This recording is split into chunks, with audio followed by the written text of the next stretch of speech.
Hi everyone, this is Jan from the Untangled Journal, and today we are continuing with our series, the 365 Prophecies of Jesus, and we are going to be doing number 4 and number 6 today. And the reason for this is because they are both connected to Jacob, so I wanted to add them together. And a reminder that you will need some paper or some practice paper, whatever you've been using, your journal. We will need a pencil, we'll need an eraser, you'll need your micron pen, and a blending tool.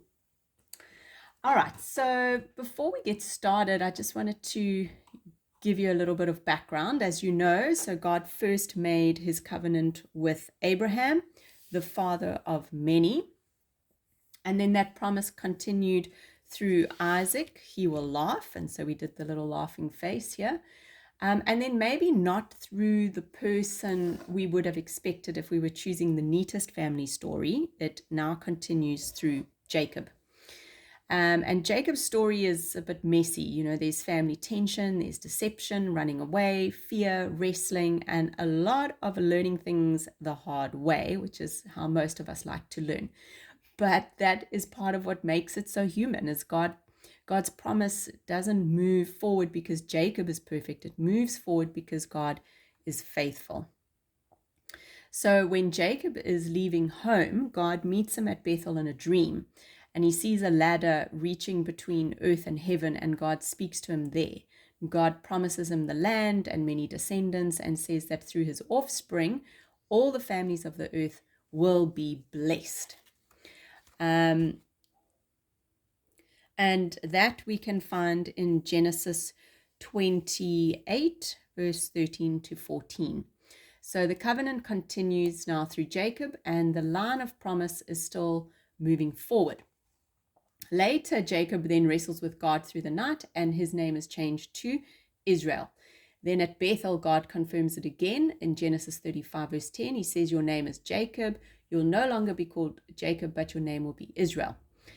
And then God repeats the promise to Jacob. Now Israel, a nation will come from him. Kings will come from his line, and the land promised to Abraham and Isaac will be given to his descendants. That's Genesis 35, 11 and 12. So that means when later prophecies speak about Jacob or Israel, they can be speaking about the same covenant line. Jacob the man, Israel the renamed man, and Israel the nation that comes from him. And this is the part that I want to draw. So the covenant promise continues through Jacob, who becomes Israel, and then spreading into a whole nation. All right, so grab your paper to practice on. And we're going to begin by doing a block J. So we just take a line across and down, 2 lines coming down of equal measure, and then across, and then come down into a J, like so. Okay, we're going to do this in pencil because we're not going to ink the whole image in until we get to Prophecy 6, as it all kind of links together. Okay, then take a line that follows the bottom of the J out into an arrow. And it sort of meets this, you know, the J here. I think I'm going to make this a little bit thicker. Okay, so the thickness of the J and the arrow is the same, or is similar. Right, then take a line out from each corner, and it moves in the same direction, and then link them up. So now we've got this like 3D look going here. I'm just going to erase this part here. Just do that again. Okay, and then take another little line out in this at a diagonal, and then follow that curve and meet it up. All right, then we're going to put in 1, 2, 3, 4 lines.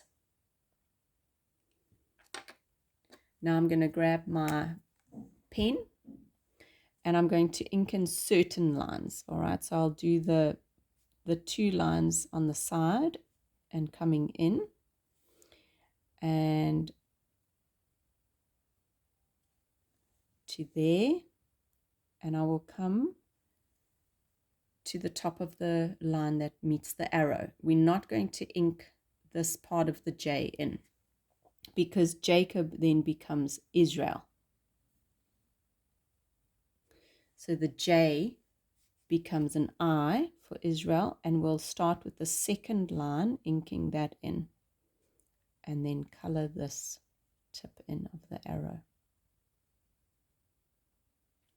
Okay, then you can go and put in that block there, and we can do the lines there and that line. Okay, but don't ink in those 2 pencil lines.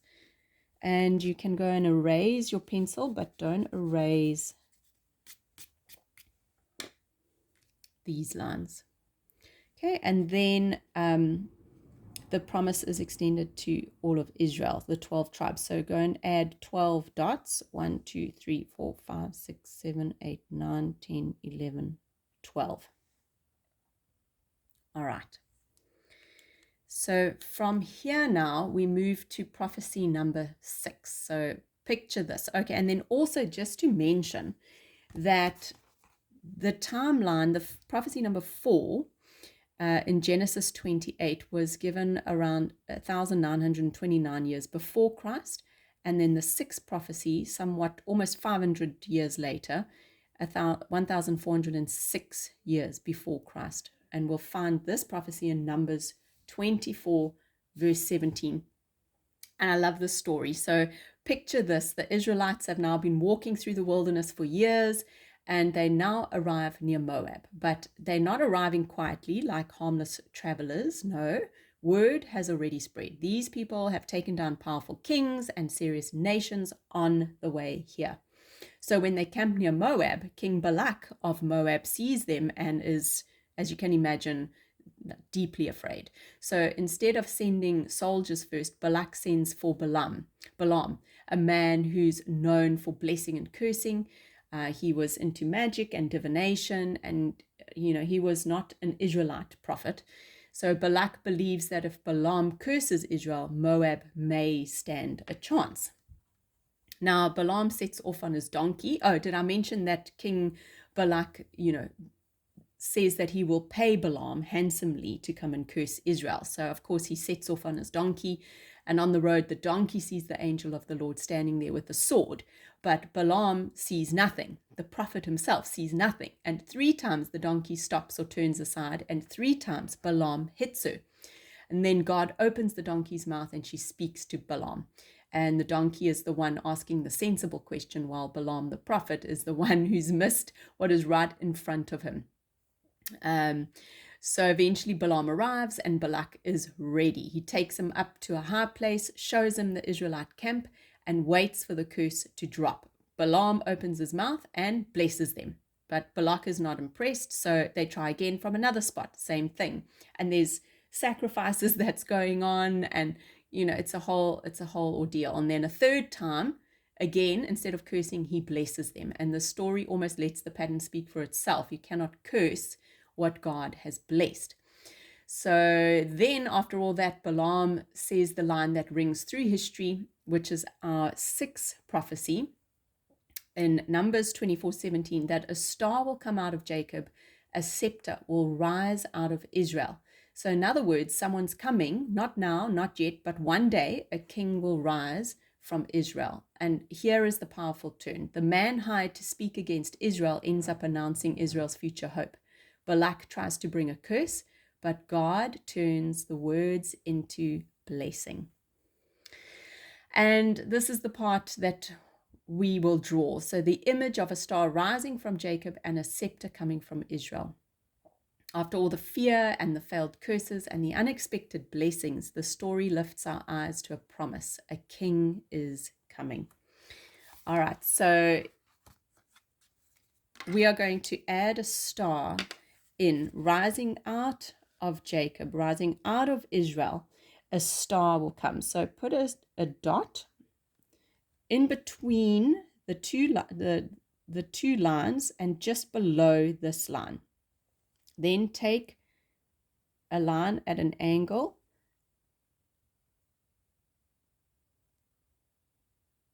up like a V. Okay, and then take a line across here so it cuts through and goes up like so. And now when you do the tip of the star, put a dot above this line, straight up. So when you connect it, it goes at an angle. Okay. Now, when we draw this, we're not going to ink in every single line. We're just going to do the outline. So there, there, there, there, there, there. So it looks like a star. Now we can go and fill in all the other lines.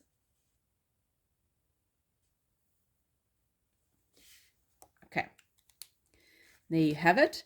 And we can erase all the pencil.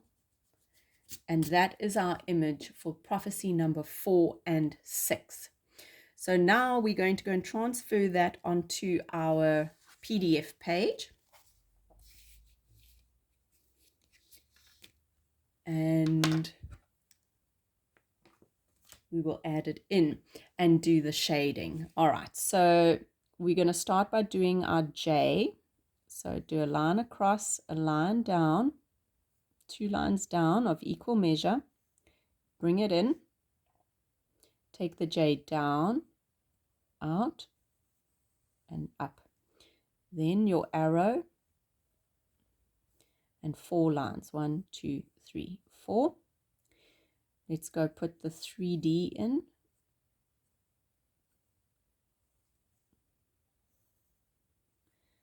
Okay. And let's go add our star.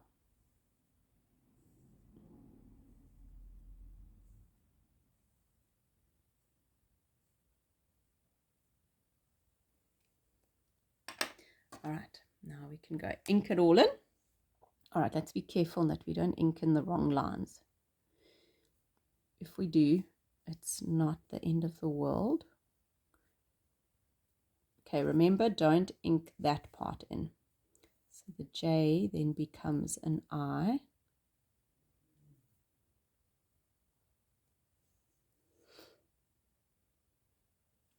Go.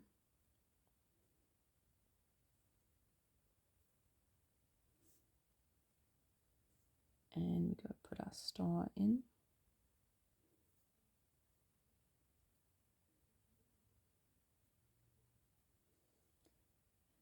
Lines, the top, and 1, 2, 3, 4.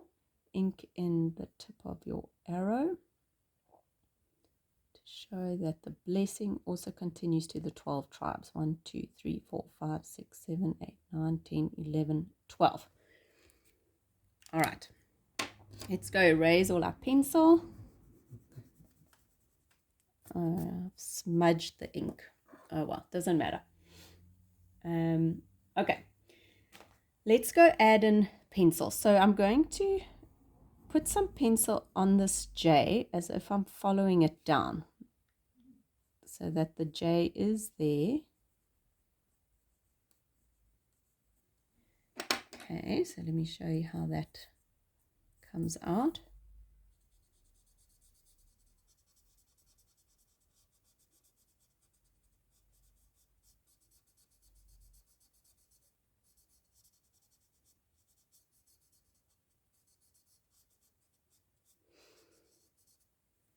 Go. All right, then let's do the arrow.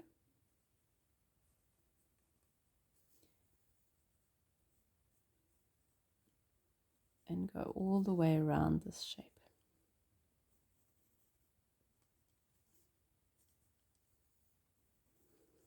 And our star. I love this one. Okay.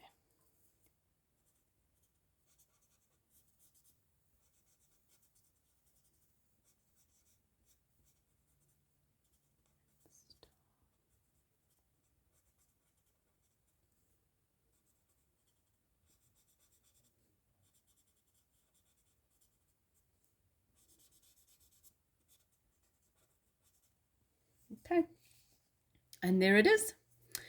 So I will see you same time tomorrow for prophecy number 5. All right, guys, have a lovely, lovely day, and I'll see you soon.